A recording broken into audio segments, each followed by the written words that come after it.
Assalamualaikum warahmatullahi wabarakatuh. Alhamdulillahilladzi anzala ala 'abdihil kitaba wa lam yaj'al lahu 'iwaja. Asyhadu an la ilaha illallah wahdahu la syarikalah wa asyhadu anna Muhammadan 'abduhu wa rasuluhu la nabiyya ba'dah. Allahumma shalli wa sallim wa barik ala nabiyyika wa habibika Muhammad wa ala alihi wa sahabatihi wa man sara ala nahjihi wa da'a bida'watihi ila yaumiddin. Asbahna wa asbahal mulku lillahi walhamdulillahi la syarikalah la ilaha illa huwa wa ilaihin nusyur. Asbahna ala fitratil islam wa kalimatil ikhlas wa ala dini nabiyyina Muhammadin sallallahu alaihi wasallam wa ala millati abina Ibrahim hanifa wa ma kana minal musyrikin. Allahumma inni asbahtu minka fi ni'matin wa afiyatin wa sitr fa'atimma alayya ni'mataka wa afiyataka wa sitraka fid dunya wal akhirah. Allahumma ma asbaha bi min ni'matin aw bi ahadin min khalqika faminka wahdaka la syarika lak falakal hamdu wa lakas syukr ya rabbana lakal hamdu kama yanbaghi li jalali wajhikal karimi wa 'azimi sultanik. Raditu billahi rabba wa bil islami dina wa bi Muhammadin nabiyya wa rasula. Subhanallahi wa bihamdihi adada khalqihi wa ridha nafsihi wa zinata arshihi wa midada kalimatih. Bismillahilladzi la yadurru ma asmihi syai'un fil ardi wa la fis sama wa huwas samiul alim. Allahumma inna na'udzubika min an nusyrika bika syai'an na'lamuh wa nastaghfiruka lima la na'lamuh. A'udzu bikalimatillahi tammati min syarri ma khalaq. Allahumma inni a'udzu bika minal hammi wal hazan wa minal ajzi wal kasal wa minal jubni wal bukhl wa min ghalabatid daini wa qahrir rijal. Allahumma inna na'udzu bika minal faqr wa na'udzu bika min adzabil qabr. La ilaha illa ant. Para Bapak, Ibu dan saudara-saudara sekalian, wa bil khusus seluruh jajaran takmir dan jajaran Yayasan Masjid Namira yang saya hormati, alhamdulillah kita bersyukur kehadirat Allah Subhanahu wa taala pada pagi ini Allah kembali membangunkan kita dalam keadaan iman, dalam keadaan Islam dan dalam keadaan sehat, yang karenanya kita bisa mengawali kehidupan kita pada pagi hari ini dengan beribadah kepada Allah Subhanahu wa taala. Kita telah tunaikan salat subuh dengan berjamaah dan tentu mudah-mudahan apa yang baru saja kita lakukan tadi benar dan diterima oleh Allah Subhanahu wa taala.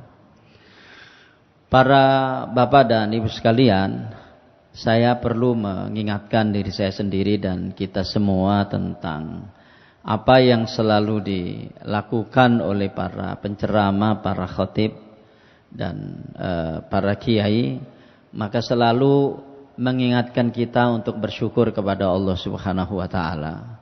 Sesungguhnya peringatan-peringatan seperti itu bukan semata-mata sebagai sebuah protap yang harus diucapkan ketika orang itu berceramah.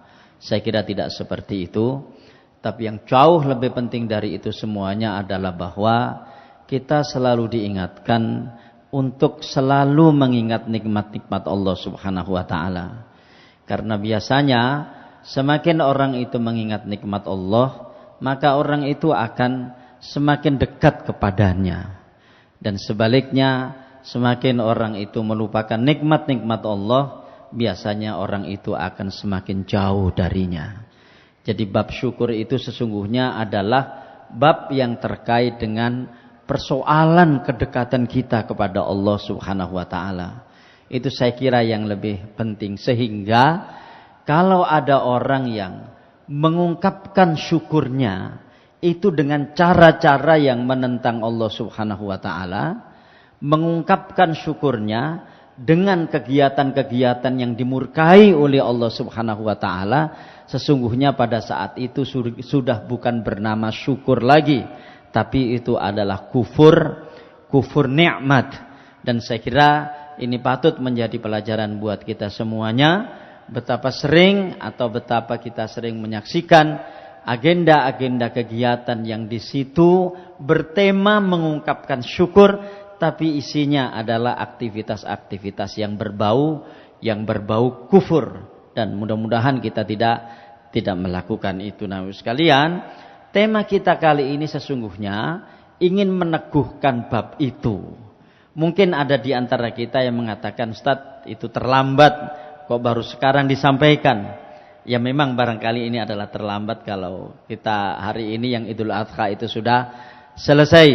Tapi saya kira ya kita masih punya waktu untuk mengingat ini, karena saya melihatnya ini bukan persoalan sederhana.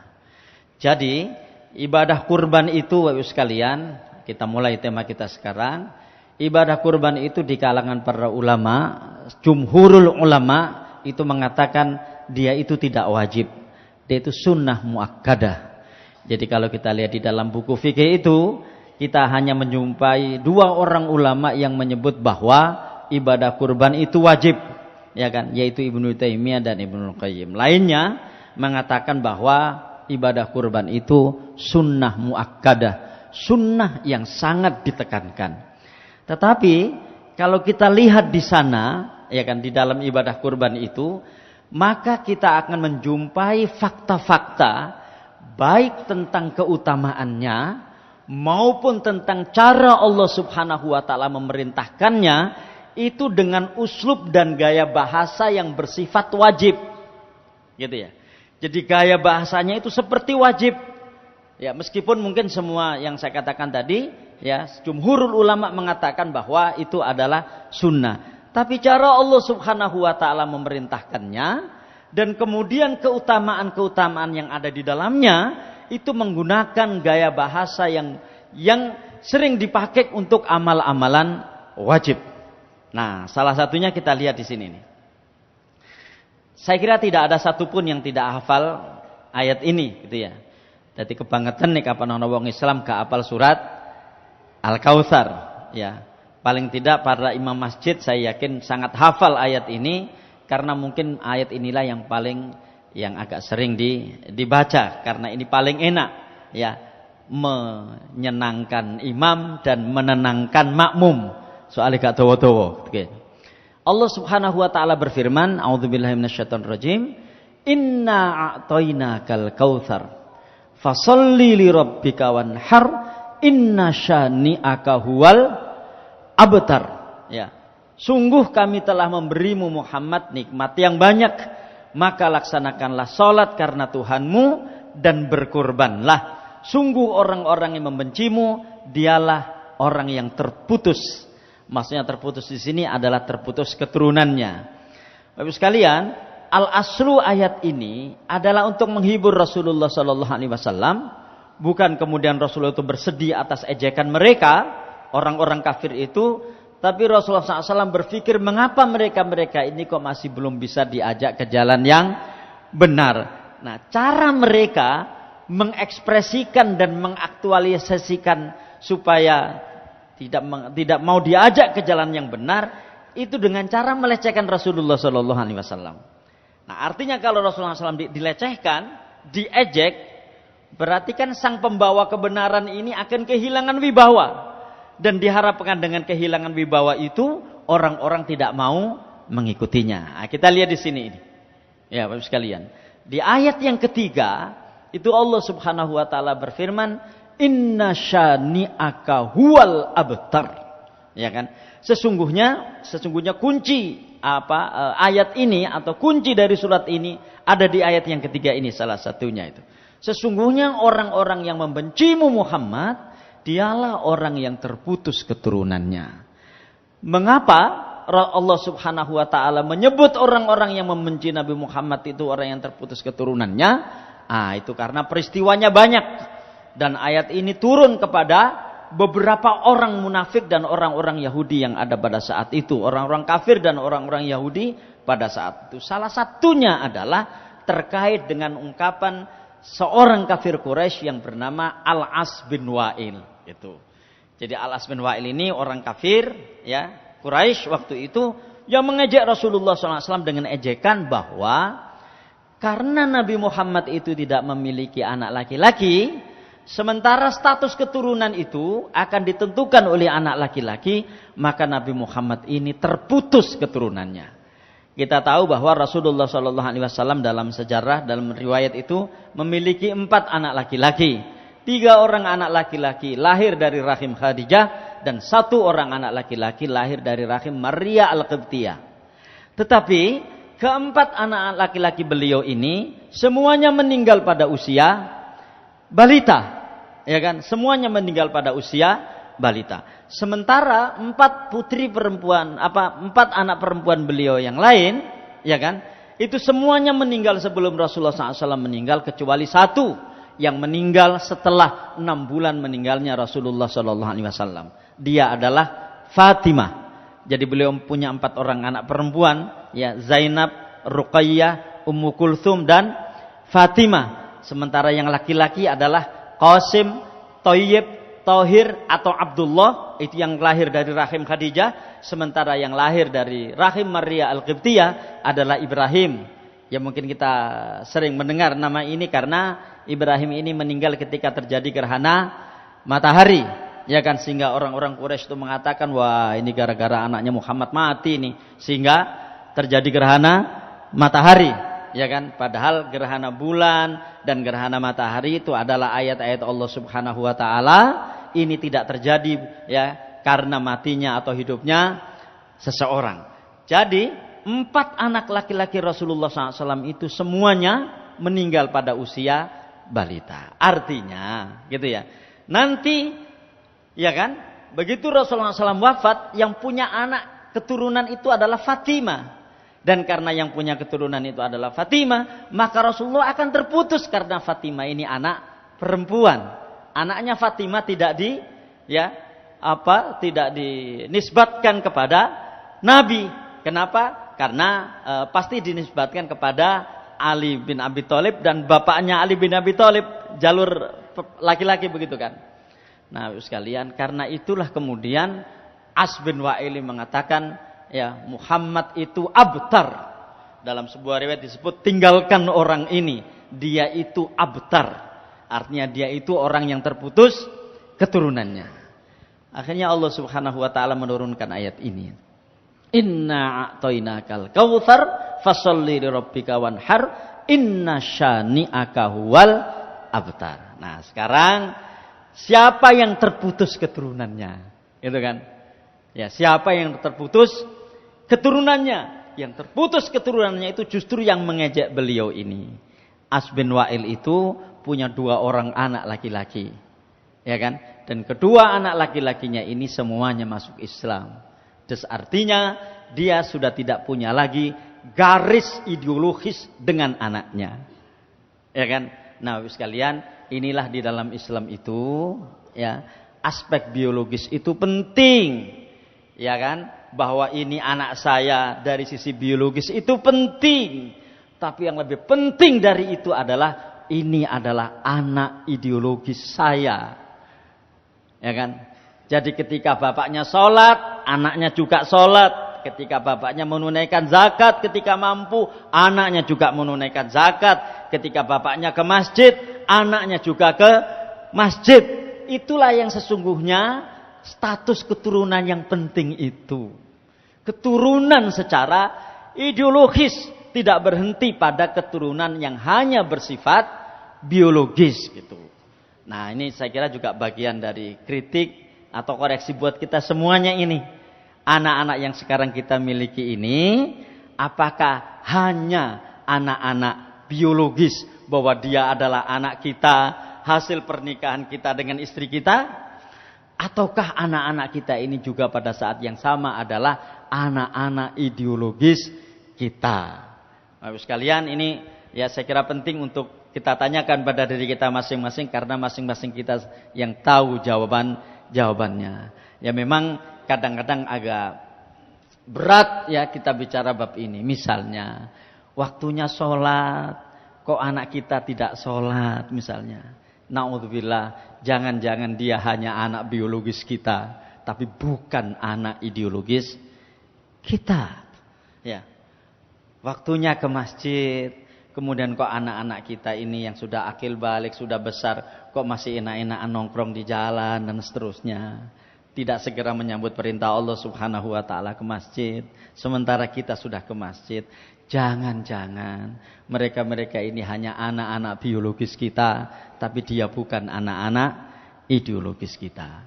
Ini mungkin agak berat gitu ya kita ucapkan, tapi saya kira sebagai sebuah pengingat ini penting, karena ini yang terjadi dulu seperti itu. Nah, sekarang kita lihat siapa yang mendapatkan sebutan lebih sering dan lebih banyak, dan itu semuanya sebutan kebaikan melebihi Rasulullah sallallahu alaihi wasallam. Ya, inilah yang dibantah oleh Allah Subhanahu wa taala di dalam ayat ini. Sesungguhnya mereka-mereka yang membencimu itu Muhammad, itulah yang terputus keturunannya. Artinya sudah tidak dikenang lagi dengan kenangan kebaikan.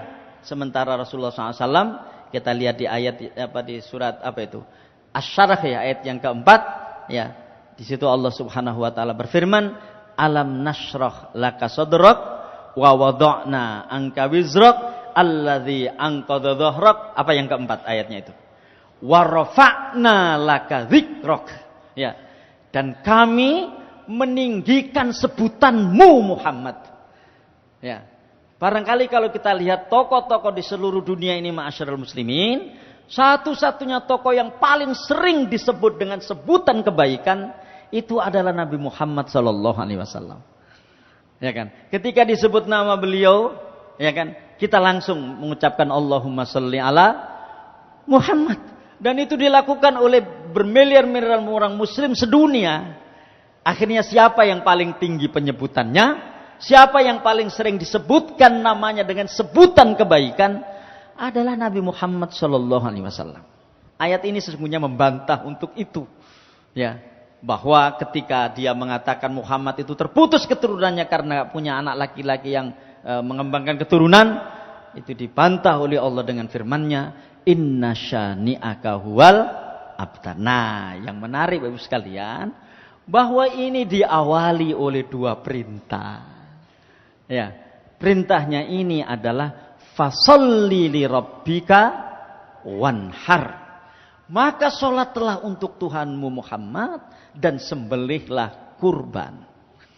Lihat, ini menyembelih hewan kurban ini disejajarkan dengan perintah sholat. Ya kan? Disejajarkan dengan perintah sholat. Dan lebih spesifik lagi, ini perintah disampaikan oleh Allah Subhanahu wa taala secara khusus kepada Rasulullah sallallahu alaihi wasallam, belum kepada yang lainnya.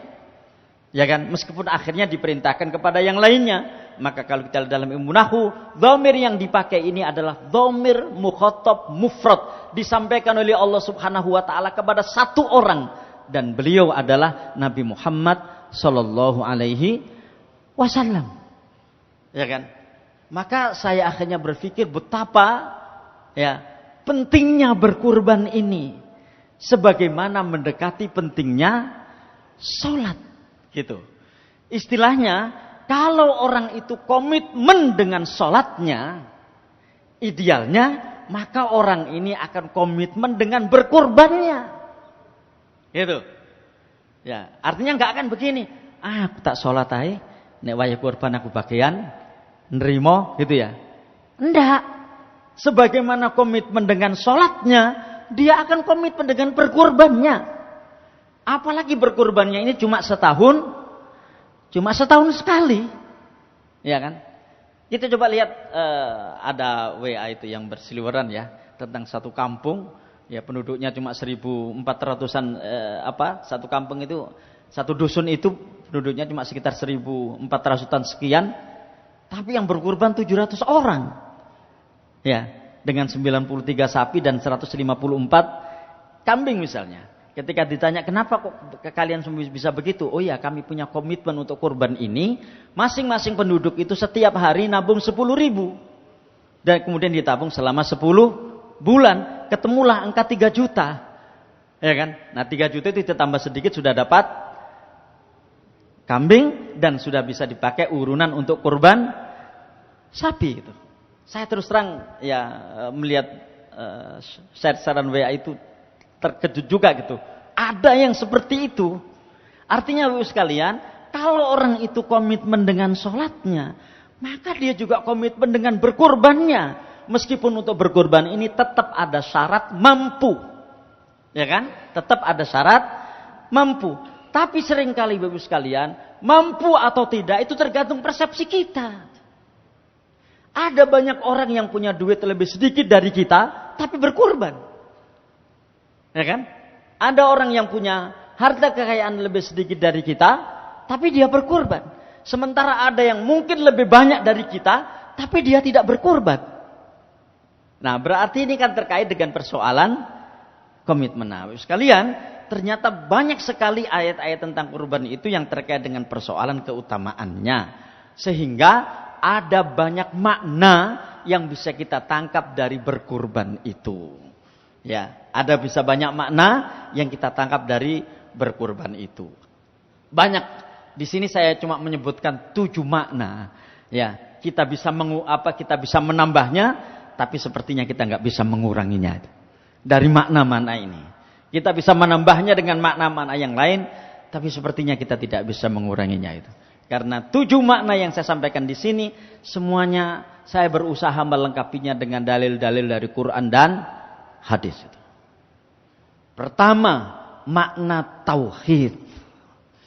Bahwa di dalam Al-Quran itu, ya, ada apa di dalam berkurban itu, ada tauhid, ada mengesahkan Allah Subhanahu wa ta'ala itu. Ya kan? Ini ayatnya sudah sering kita dengarkan ini. Qul inna sholati wa nusuki wa mahyaya wa mamati lillahi rabbil alamin. Kita buka buku-buku tafsir. Makna nusuki, sebagian besar ahli tafsir mengatakan maknanya adalah sembelihanku. Kenapa persoalan sembelihan ini sangat penting terkait dengan masalah tauhid? Karena banyak sembelihan-sembelihan itu yang memang tidak bernilai tauhid. Ada sembelihan-sembelihan yang tidak bernilai tauhid itu disebut oleh Allah di dalam Al-Quran dengan wama uhilla li ghairillah. Ya kan? Apa yang diungkapkan untuk selain Allah. Makanya Ibu sekalian, kita lihat kan banyak sembelihan-sembelihan, cara-cara orang menyembelih yang bukan karena Allah. Ya, melarung apa ya ke laut. Ya kan? Melarung kepala kerbau ke laut. Untuk apa? Untuk ini, itu, apa dan seterusnya. Itu sembelihan-sembelihan yang bukan karena Allah, dan jenis-jenis sembelihan seperti itu banyak. Makanya disebut di dalam Al-Quran dengan wama uhilla li ghairillah. Itu diharamkan oleh Allah Subhanahu wa ta'ala. Nah, di sini inna sholati, sesungguhnya sholatku, wa nusuki, dan sembelihanku, wa mahyaya, dan hidupku, wa mamati, serta jalan matiku, lillahi rabbil alamin. Lihat bagaimana wanusuki itu memiliki kandungan tauhid. Kenapa? Karena wanusuki itu lillahi rabbil alamin. Maka ini mungkin ada jagal ya yang memotong. Ya, itu apa doa yang kita bacakan? Doa yang kita bacakan, kita disuruh menyebut asma Allah dan kemudian bertakbir. Ya kan? Itu kalimat apa dua-duanya itu? Kalimat tauhid. Bismillahi Allahu Akbar. Terus kita sembelih. Dengan sebelumnya menyebut, ya, disunahkan untuk menyebut siapa yang berkurban itu. Siapa namanya. Ya kan? Bismillahi Allahu Akbar. Jadi bagaimana kita lihat orang menyembelih hewan kurban itu, Bapak Ibu sekalian, ya kan? Itu sudah langsung teringat dengan mengesahkan Allah. Ya. Langsung mengingat dengan tauhid. Ya, makanya ayat ini menjadi sangat penting dan saya kira ini adalah yang utama dan ini adalah yang paling utama, bahwa ada makna tauhid di dalam berkurban itu. Ya, yang pertama. Yang kedua, ya, maaf. Ya. Mana tadi?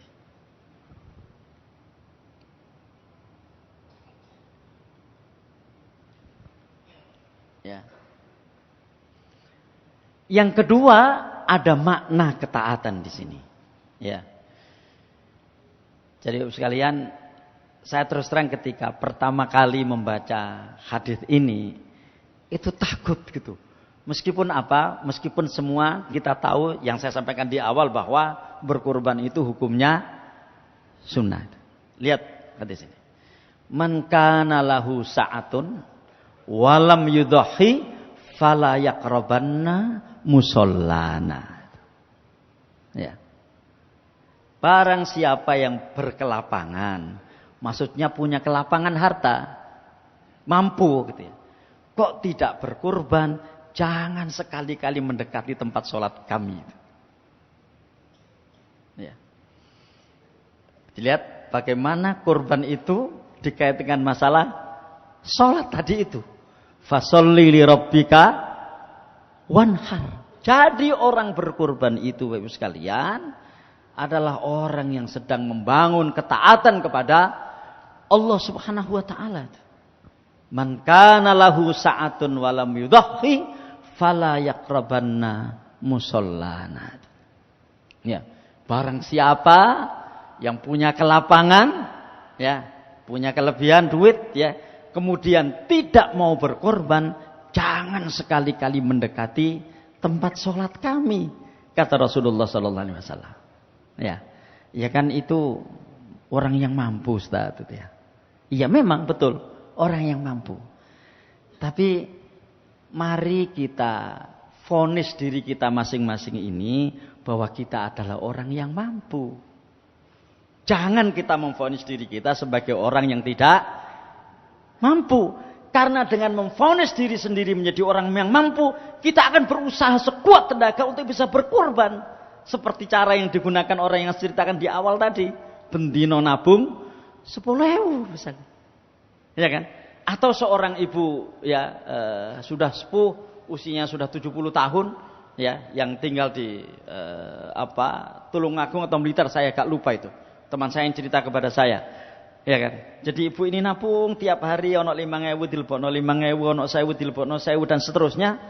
Tapi alhamdulillah dengan pertolongan Allah Subhanahu wa taala dia bisa berkorban tiap tahun sejak dia berusia 60 tahun.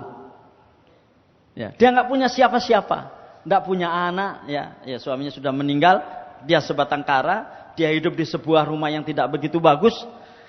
Tapi dia punya keinginan seperti itu. Kenapa sekalian? Karena vonis kita kepada diri kita sendiri, inilah yang akan didengar oleh Allah Subhanahu wa taala. Kalau kita memvonis diri kita, enggak mampu aku koyoke, ya sudah, Allah akan menentukan kita tidak mampu karena belum kita sudah memvonis diri kita tidak mampu. Tetapi begitu kita, ya sekalian, dari awal sudah insya Allah saya mampu. Ketika kita mengatakan insya Allah saya mampu, maka kita akan, ya kan, berusaha untuk bisa merealisasikan kemampuan kita itu. Dan disitulah pertolongan Allah Subhanahu wa taala insya Allah datang untuk memudahkan kita merealisasikan statement yang kita katakan bahwa kita adalah orang yang mampu dalam berkorban ini. Karena nun sewu mohon maaf itu ya, lagi-lagi ini kritik buat kita semuanya itu. Banyak orang-orang yang lebih tidak mampu dari kita, tapi mereka berkorban. Sementara kita tidak berkorban. Ya kan? Sementara kita tidak berkorban.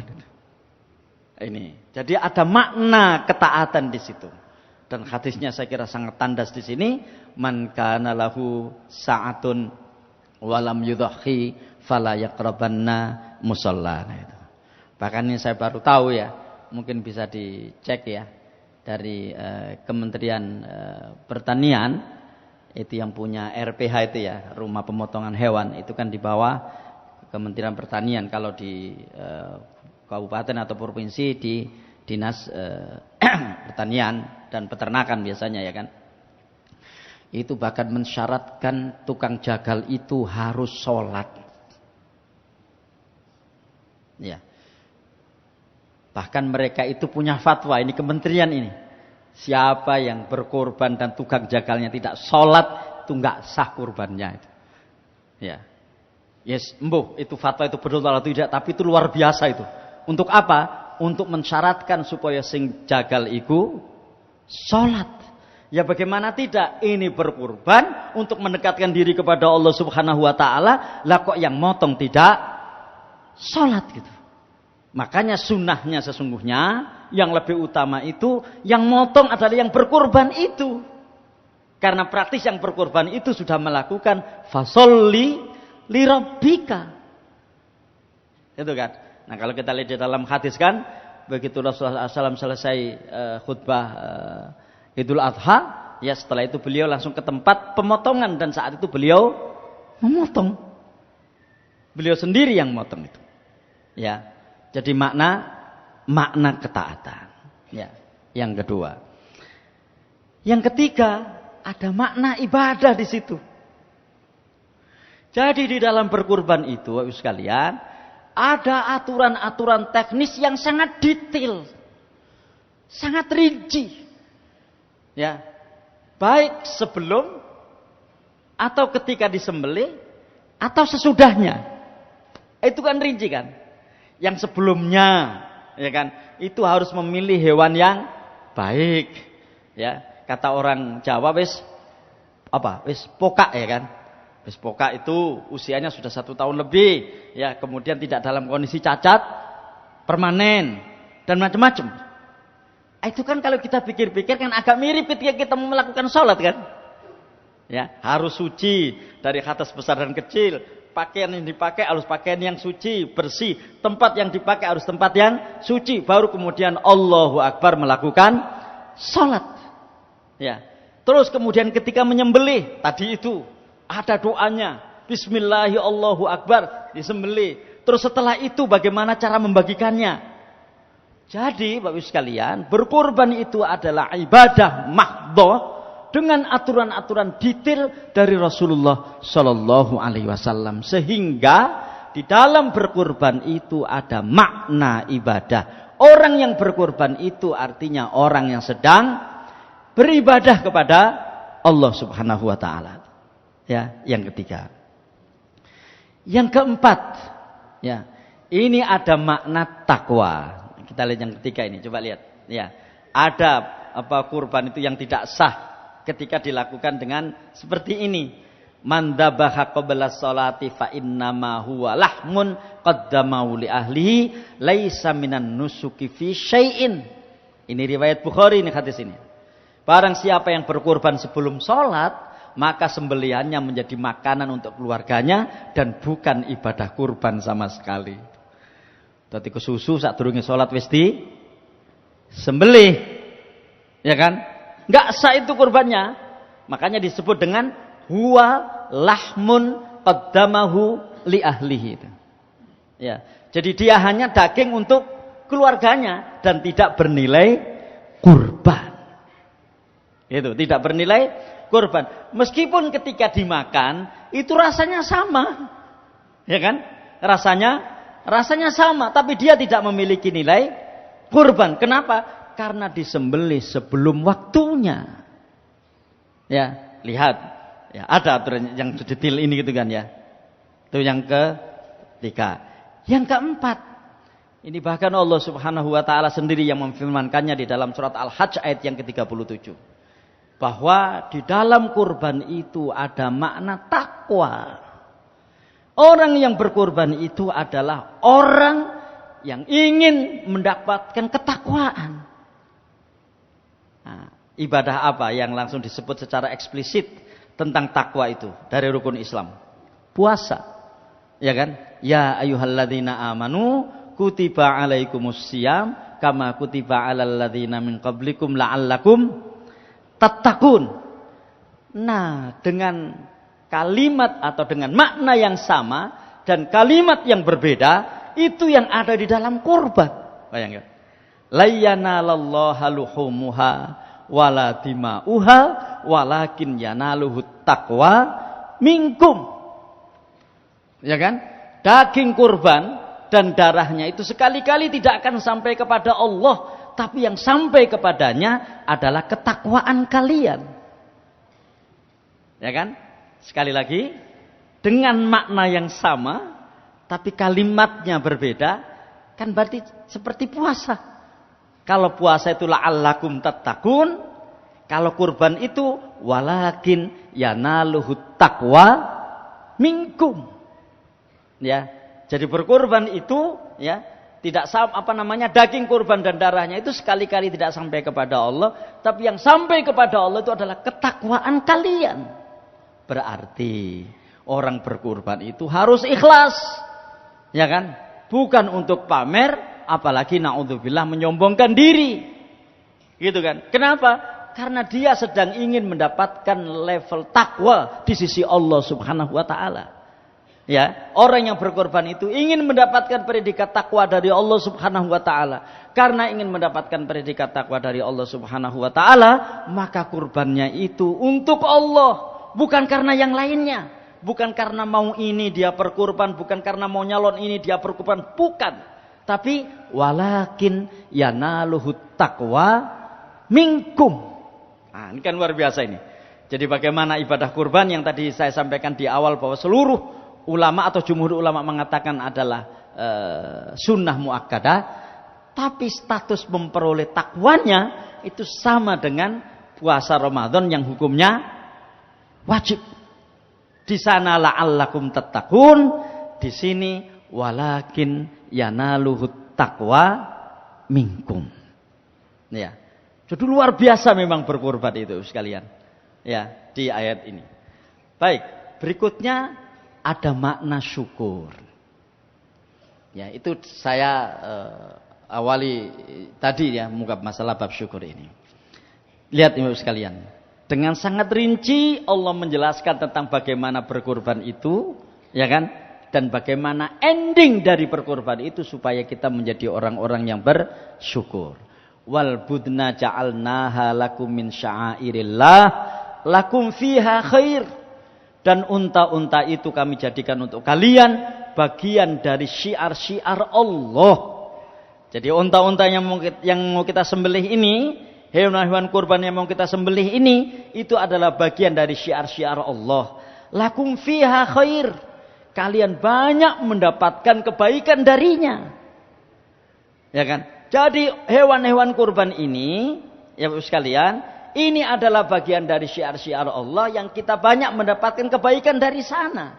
Berarti dia adalah nikmat Allah yang diberikan kepada kita. Maka fadhkurusmallahi 'alaiha shawaf.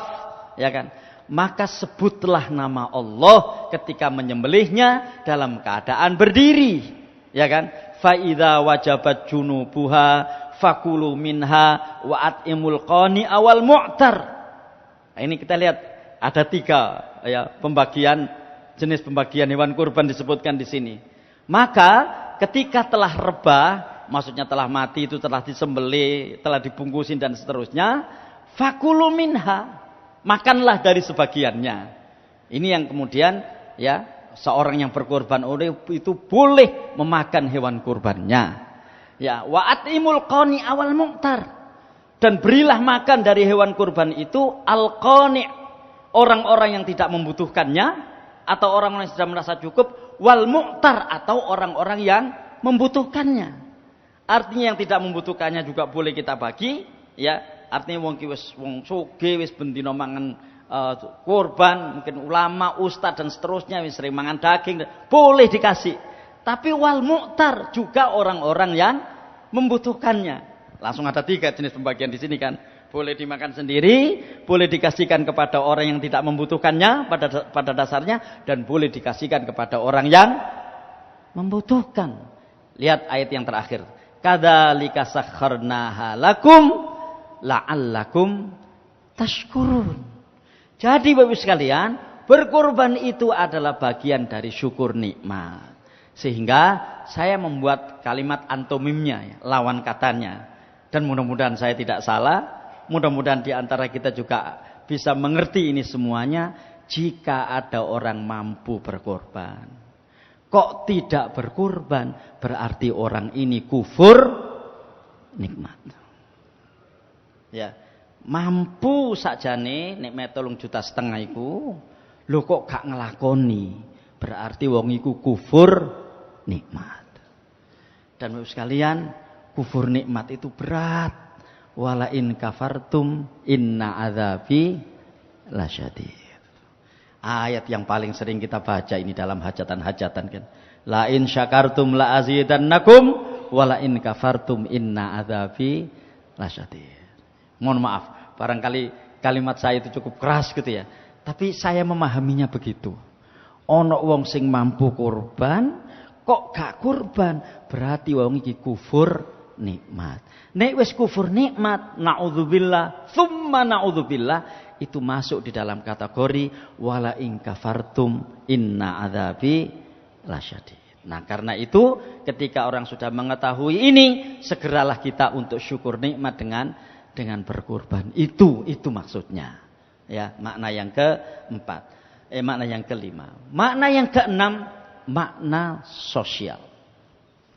Bapak sekalian, di dalam hadis ini Rasulullah sallallahu alaihi wasallam itu memerintahkan kepada Ali bin Abi Thalib untuk membagikan seluruh kurbannya Rasulullah ini. Jadi Rasulullah tidak mengambil sedikit pun. Ya meskipun dibolehkan, ya, tapi beliau tidak mengambil di sini. Lihat, ya. Amaroni Rasulullah sallallahu alaihi wasallam an aquma ala butnihi. Ya. Rasulullah SAW memerintahkan aku untuk mengurusi unta-unta kurban beliau. Ya. Terus wa an atasaddaqa bilahmiha wa juludiha wa ajillatiha wa an la u'tiyal jazzara minha. Ya. Jadi aku mensedekahkan dagingnya, kulitnya, jilalnya. Jilal itu ya kulit yang ada di punggung onta itu ya. Di punuk onta itu. Ya. Itu cara onta itu untuk menahan dirinya dari sengatan matahari, ya. Itu dengan jilal itu, kulit yang ada di punuk onta itu. Ya, mungkin ada yang pernah pegang ya, apakah di kebun binatang atau mungkin yang pernah umrah atau haji gitu ya. Itu kan tebal sekali itu. Itu mahal. Ya, itu mahal gitu ya. Makanya di sini disebut secara khusus gitu ya. Dan aku mensedekahkan dagingnya, kulitnya, ya kan, dan jilalnya, ya. Kemudian aku tidak memberi hasil sembelihan kurban itu kepada tukang jagal. Maksudnya tukang jagal itu tidak boleh upahnya itu dari hewan sembelihan kurban. Itu maksudnya. Jadi gak oleh, ya iki Pak, opahe nggorok sapi tak kei daging kurban. Gak boleh. Makanya Rasulullah mengatakan di sini, qala nahnu nu'tihi min indina, gitu ya. Kami akan memberi upah kepada tukang jagal itu dari uang kami sendiri. Tapi kemudian setelah dikasih upah kok dikasih daging dan boleh. Artinya daging itu bukan sebagai upah jagalnya. Ya, sekali lagi daging itu bukan sebagai upah jagalnya. Ya. Ini. Nah, itu Bapak sekalian. Kita lihat di sini. Apa ini makna sosial di sini ini? Rasulullah SAW membagikan hewan kurbannya itu semuanya kepada orang. Berarti di dalam berkurban itu di sana ada makna sosial. Ya kan? Ada makna sosial. Dan Bapak sekalian, makna sosial ini penting. Karena inilah yang mendidik kita sebagai seorang mukmin. Ini sudah beberapa kali saya sampaikan, agar kita ini memiliki mental memberi. Bukan mental menerima, apalagi mental minta. Kan itu sesungguhnya. Ya kan? Jadi makanya sampai kemudian orang berusaha komitmen berkorban, nabung setiap hari 10.000 sebagaimana yang dilakukan saudara kita tadi itu. Untuk apa?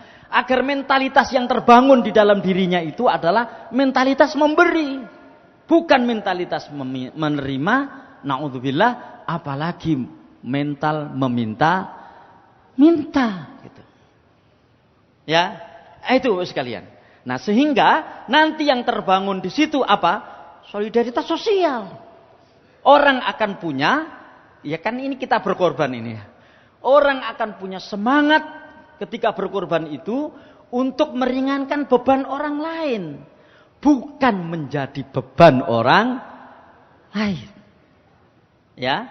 Jadi sekali lagi, memiliki semangat untuk meringankan beban orang lain, bukan menjadi beban orang lain. Ya. Nah, kalau seandainya ya dengan pertolongan Allah Subhanahu wa taala mental seperti ini terbangun, Bapak sekalian.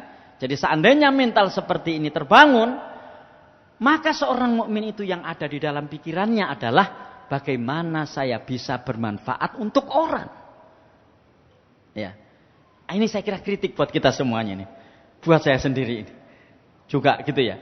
Jadi yang ada dalam pikiran kita itu bagaimana kita bermanfaat buat orang, bukan bagaimana kita bisa memanfaatkan orang. Ya kan? Yang ada dalam pikiran orang-orang kan sering begitu.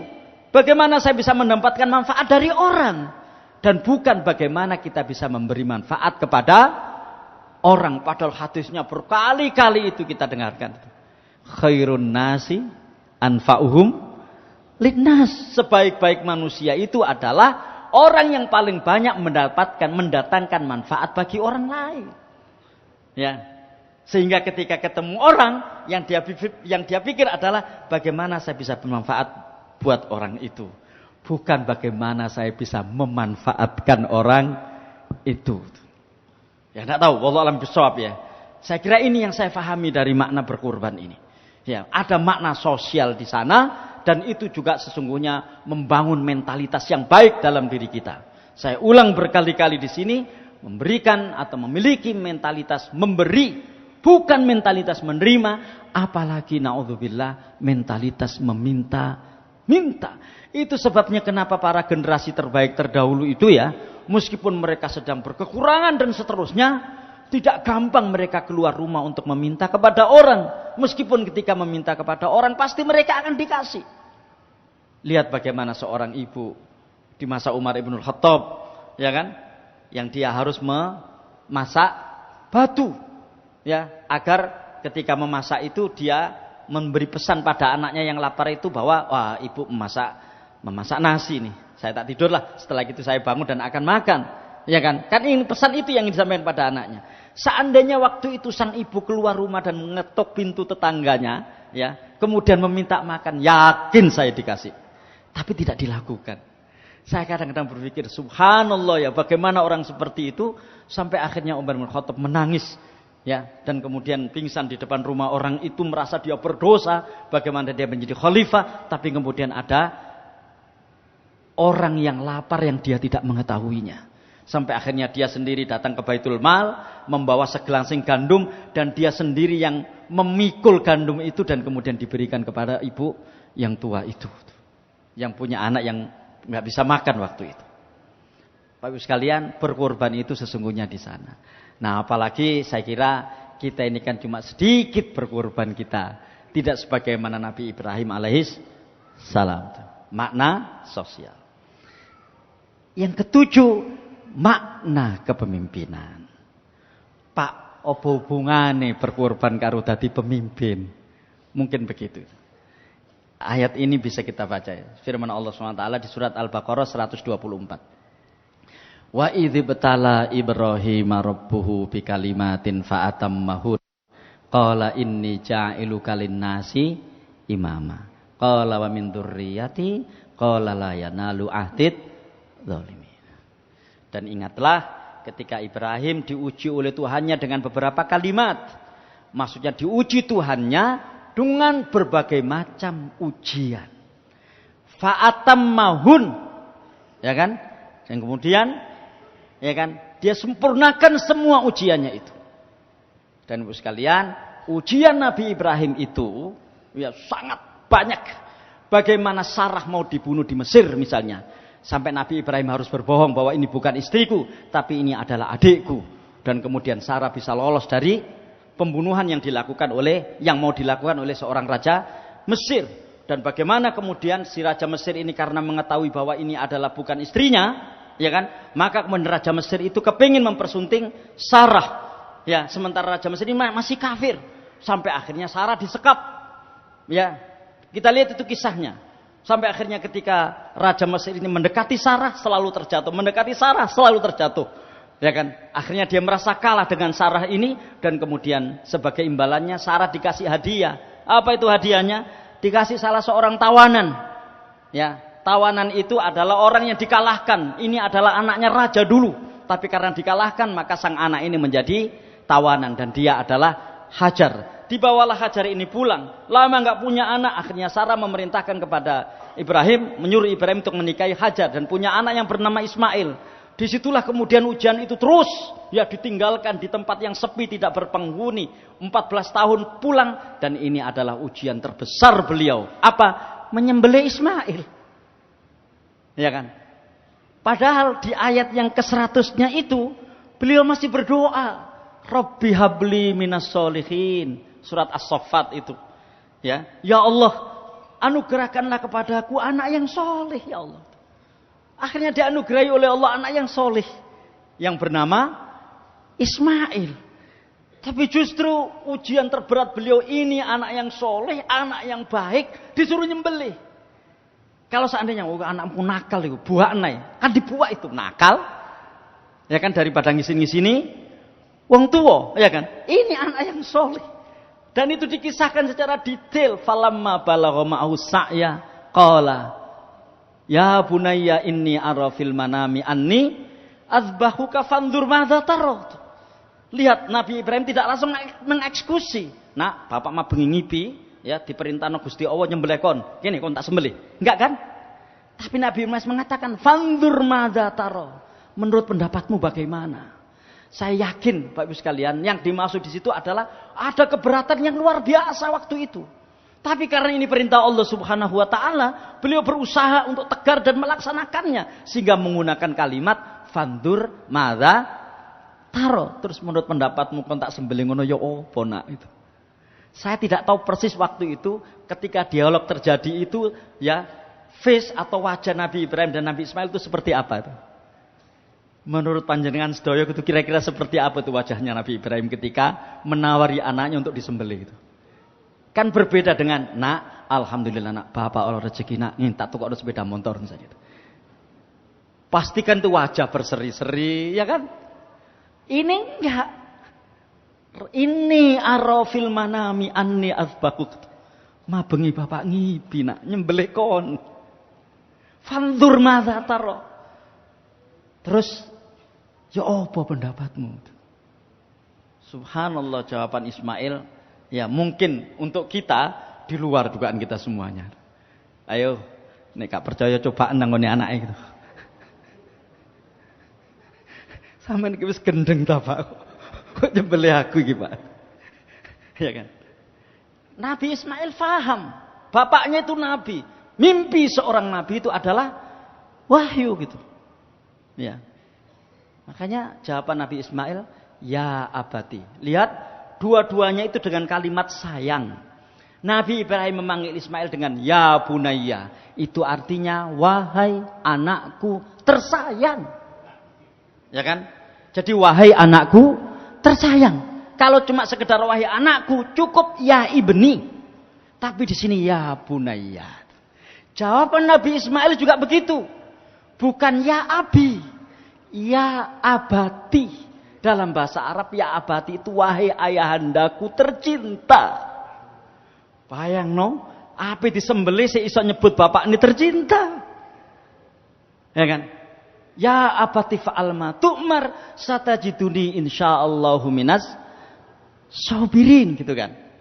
Bapak sekalian, ini yang kemudian Allah Subhanahu wa taala berfirman, inni ja'iluka linnasi imama. Sampai akhirnya kemudian Allah Subhanahu wa taala mengganti Ismail itu dengan domba yang disebut di dalam surat As-Saffat ayat selanjutnya itu wafadainahu bidzibhin adzim. Ya, kemudian kami mengganti Ismail itu dengan hewan kurban yang gede, yang besar, yang adzim. Ya, diganti dengan domba, kan begitu. Nah, apa urusan dengan kepemimpinan di sini? Dari ujian-ujian yang berat itu, yang paling berat adalah menyembelih putranya. Dan itu telah diselesaikan dengan baik oleh Nabi Ibrahim. Maka Allah berfirman, inni ja'iluka linnasi imam. Apa kaitannya dengan kepemimpinan? Bapak sekalian, seorang pemimpin itu haruslah orang yang siap berkorban. Bukan orang yang tiap hari-harinya mencari korban. Assalamualaikum warahmatullahi wabarakatuh.